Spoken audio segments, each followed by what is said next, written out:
13 games? 13 talaga?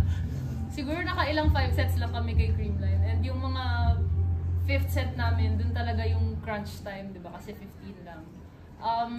Paminsan kinukulang kami and ano na rin yun sa maturity nila kasi matagal na silang nasa taas.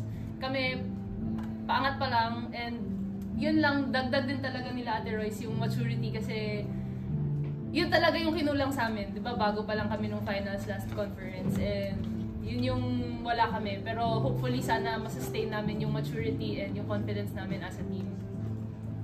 For Coach Fu, yung nabanggit nyo nga pa yung mga adjustments kanina position-wise, Royce.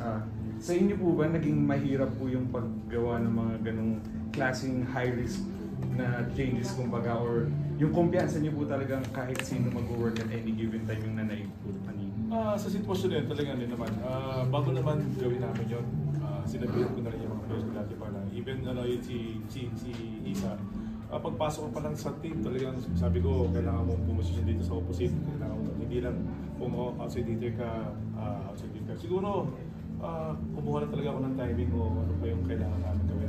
This yung game na sabi ko, sige, kailangan natin magbalasa kung saan tayo mataas.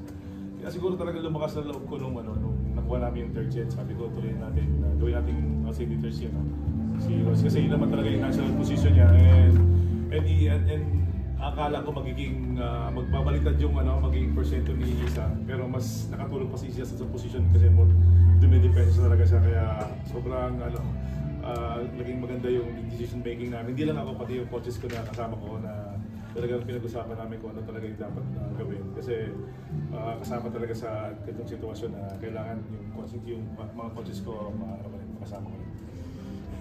And for Mars, yung nga nabanggit mo kanina yung sa forward team mo na nahirapan din kayo dati against Creamline. So ngayon, siguro gano'n ka-fulfilling yung conference na to so far na first conference mo with Choco Mucho, ngayon first win mo din personally against Creamline. So,